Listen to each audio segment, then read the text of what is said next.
Eu ia começar a implementar o meu desafio aqui para poder compartilhar com você minha solução, mas eu recebi de presente um código legado. Você já recebeu um código legado? Caiu no teu colo para você resolver o problema dele? Quem nunca, né? Mas na real, eu pessoalmente não gosto muito desse termo código legado, porque o que define um código legado? É um código antigo? É um código que outra pessoa fez? Antigo quanto? Tem código que eu fiz, sei lá, tem anos atrás e ele é legado? Como é que eu processo um pouco disso? Na minha visão, um código legado é um código que está perdendo conexão com o dia a dia, está perdendo conexão com o porquê das coisas, né?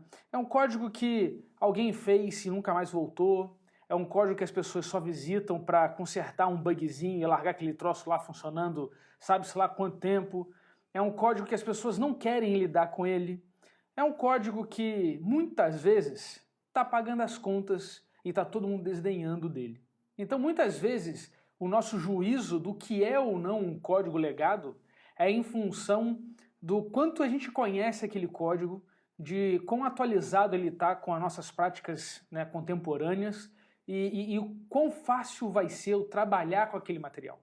Então, para mim, o que define um código legado é o seu grau de entropia. E eu acho que esse é um ponto importante, porque se a gente consegue resumir a nossa relação com o código e a situação dele em função da sua entropia, de quanta bagunça tem, de quão difícil é lidar com ele, né, quão frágil está a saúde daquele código, então se a gente der um bom trato nele, fizer uns curativos e der uma arrumaçãozinha, a gente consegue resgatar esse cara e tirar ele do estado de código legado para transformar ele num código legal, em algo que é bacana da gente trabalhar, em algo que a gente fica feliz trabalhando e tudo mais. E componentização é um dos recursos fundamentais para você não ter que mexer em tudo ao mesmo tempo e você não precisar conhecer tudo. A gente vai dividir o problema em problemas menores para conseguir abordar de forma sustentável. Então vem comigo. Então essa aqui é a implementação do nosso word count. E é o que a gente vai trabalhar para dar uma melhorada nessa criança aí. Antes de sequer ler o código, eu tenho que fazer a coisa mais importante do mundo. Não me importa o quão fera você seja, não me importa qual é a sua especialidade, quantos PhDs você tem. Receber um código, tem que executar ele, tem que rodar, tem que criar as condições para você ver que aquilo funcione, que faz sentido. Para rodar o código, então eu vou abrir meu terminal. Entro no diretório do projeto, listo aqui, o word count está aqui, beleza? E eu tenho que executar ele. Python wordcount.py. Opa! Já deu treta. Syntax error. Ali na linha 73, print word. Python 2. Esse print hoje tem parênteses. Então eu vou lá no código acertar esse cara aqui. Na linha 70 um pouquinho, tá aqui, ó. Beleza. Quero nem saber como é que a REST funciona. Quero só salvar esse cara. Vamos rodar de novo.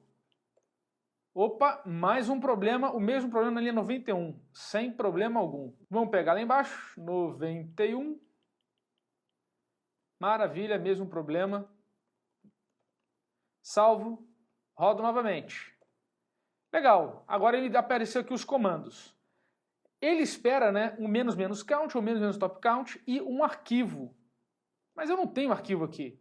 Então, o que a gente vai fazer? Vamos voltar lá no nosso enunciado, porque lá ele dá uma dica pra gente importante. Eu expandi esse cara aqui em cima. O que ele fala pra gente? Ele diz aqui na parte do count, ele supõe um arquivo letras.txt com esse conteúdo aqui.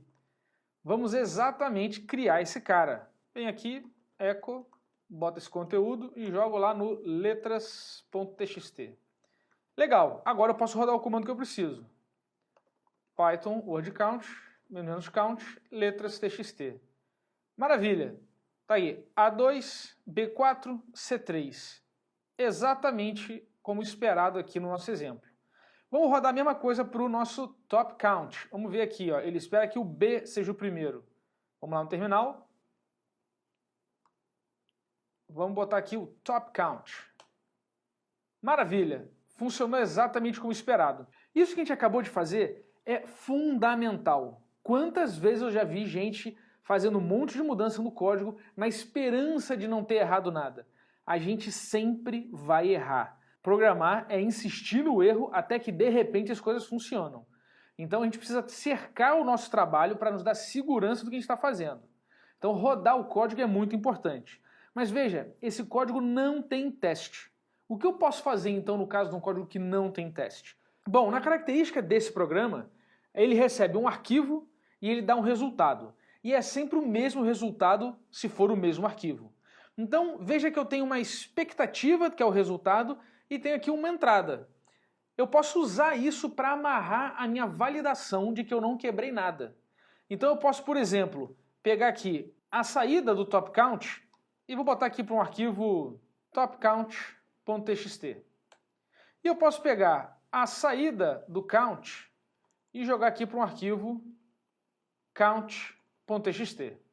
Veja que agora eu tenho o count, tenho o top count e tenho letras. Ou seja, eu tenho entrada e eu tenho expectativa para cada um dos caminhos que eu preciso. E eu posso usar o comando diff para verificar a diferença entre o que eu espero e o que eu obtenho de fato. Da seguinte maneira, eu posso fazer diff, boto aqui o resultado do cat count e eu boto aqui o resultado do meu Python word count, menos count, letras.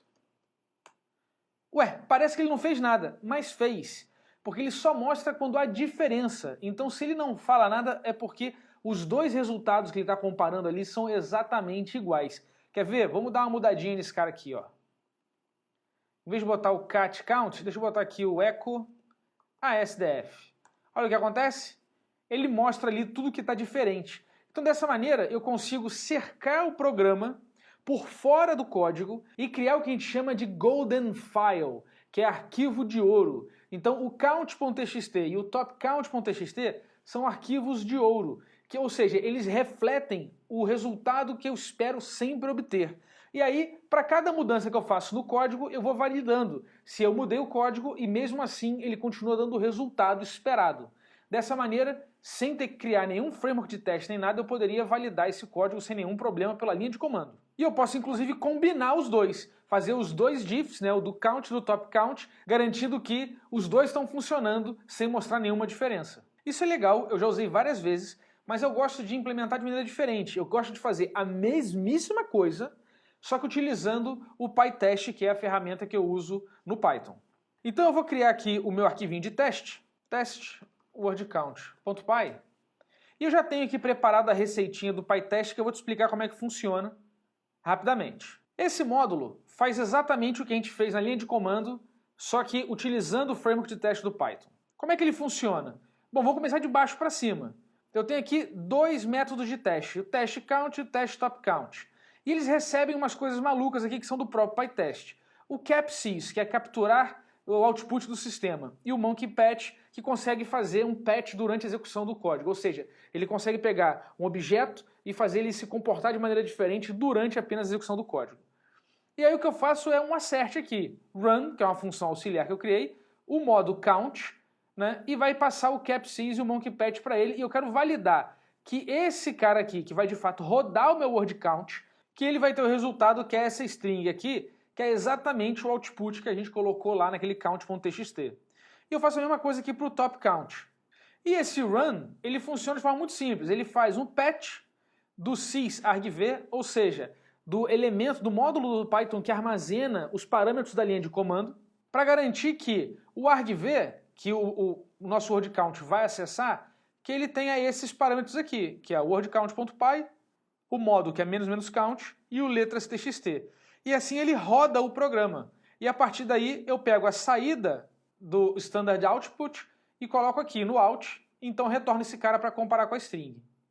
Poderia fazer mais simples? Poderia. Mas eu gosto de usar dessa maneira porque eu já deixo meio que o terreno preparado para quando as minhas refatorações forem se complicando, eu conseguir facilmente criando testes para a refatoração. Como é que seria um jeito fácil de fazer isso sem ter que saber do PyTest? Eu poderia usar o módulo subprocess do Python, que me permite executar de fato na linha de comando e capturar o resultado da saída do programa e comparar igualzinho aqui. Seria muito parecido, mas eu não estaria usando a infraestrutura que o PyTest não me oferece. Então com isso eu posso fechar esse cara aqui, voltar para o nosso código e rodar aqui o teste só para garantir que está tudo funcionando. Maravilha! Tá aqui, ó, os dois testes foram encontrados, os dois estão passando, tudo funciona como esperado. Agora a gente tem tudo o que a gente precisa para começar a mudar esse código.